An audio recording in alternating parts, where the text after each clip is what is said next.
నమస్తే అండి, నేను మీ నీరజాని. హాస్పిటల్కి వచ్చే చాలామంది పేషెంట్స్ అడుగుతూ ఉంటారు, ఇప్పుడు మా ఇంట్లో ఎవరికైనా స్ట్రోక్, పక్షవాతం వస్తే వెంటనే ఫస్ట్ ఎయిడ్ ఏం చేయాలి అనేది.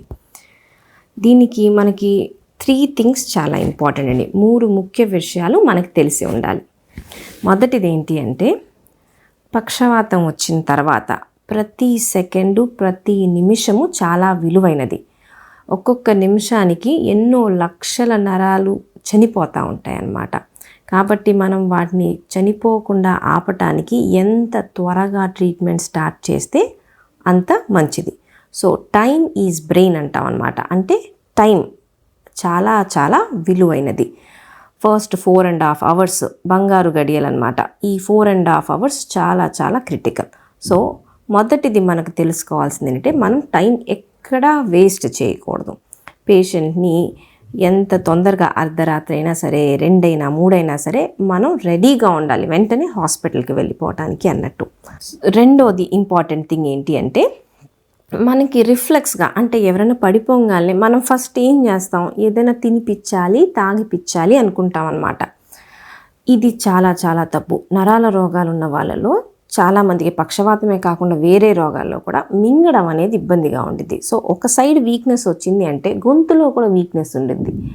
మనం ఏదైనా నోట్లో పెట్టాము లేకపోతే పోసామనుకోండి, డైరెక్ట్గా లంగ్స్లోకి వెళ్ళి లంగ్ ఇన్ఫెక్షన్ వచ్చేసిద్ది. సో ఈ పక్షవాతం మనం ట్రీట్ చేసే టైంలో అదే కాకుండా ఈ లంగ్ ఇన్ఫెక్షన్ని కూడా ట్రీట్ చేయాలి. మళ్ళీ కొంతమందికి వెంటిలేటర్ వరకు వెళ్ళాల్సిన అవసరం పడవచ్చు అన్నమాట. సో మనం తినిపించడం, తాగిపించడం కానీ చేయకూడదు. ఒకవేళ కొంతమంది ఉంటారు ఊరికే షుగర్ డౌన్ అయి పడిపోయే వాళ్ళు అన్నట్టు. సో అట్లాంటి వాళ్ళకి మనకు షుగర్ డౌన్ అయిపోయింది అనే డౌట్ ఉంటే స్వీట్ లాంటిదో, చాక్లెట్ ఏదో ఒకటి మనం నోట్లో పెట్టచ్చు. ఇట్లా కాకుండా వేరే సిచ్యువేషన్స్లో మాత్రం పెట్టకూడదు. మూడోది చాలా ఇంపార్టెంట్ది.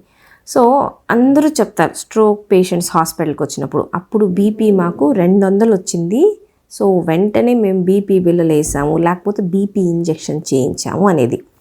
మామూలుగా స్ట్రోక్ రావటానికి కారణం ఏంటి అంటే, రక్త సరఫరా మెదడుకి తగ్గడం. ఈ రక్త సరఫరా తగ్గినప్పుడు బ్రెయినే సిగ్నల్ ఇచ్చింది బాడీకి, రక్తం సరిగ్గా అందట్లేదు, బీపీని పెంచమని. సో ఈ బ్లడ్ ప్రెషర్ పెరగడం వల్ల బ్రెయిన్కి సర్క్యులేషన్ పెరిగిద్ది.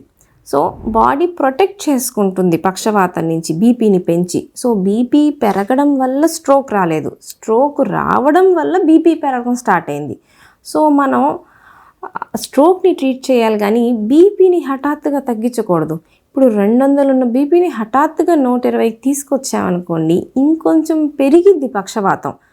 కాబట్టి ఆ టైంలో ఏంటి అంటే, హాస్పిటల్లో ఉన్నా సరే 200 బీపీని తగ్గించాలా లేదా అనేది స్కాన్ చూసి దాని ప్రకారం డిసైడ్ చేస్తామన్నమాట. మళ్ళీ ఒకవేళ తగ్గించాల్సి వచ్చినా గంటకి ఎంత తగ్గించాలి, ఎన్నో రోజుకి బీపీ తగ్గించాలి, ఇవన్నీ మనం చూసుకొని తగ్గిస్తాం చాలా జాగ్రత్తగా. కాబట్టి ఈ తప్పు మనం చేయకూడదు. బీపీ వల్ల వచ్చేసింది అనుకొని సడన్గా బీపీ తగ్గించేసుకొని తగ్గిపోయిద్దిలే అనుకొని ఈ ప్రాసెస్లో 1 గంట వేస్ట్ అయిన తర్వాత అప్పుడు హాస్పిటల్కి వెళ్ళడం, అది చేయటానికి వీలేదు. సో మనం ట్రీట్ చేయాలి పేషెంట్ని, ఇంట్లో తొందరగా తగ్గించాలనుకోవడం కరెక్టే, కానీ పక్షవాతం విషయంలో అది అట్లా కాదు. సో మన చేతుల్లో ఉండేది తక్కువ. ఎంత త్వరగా మనం పేషెంట్ని న్యూరాలజిస్ట్ దగ్గరికి షిఫ్ట్ చేస్తామనేది చాలా కీలకమైనది. Thank you.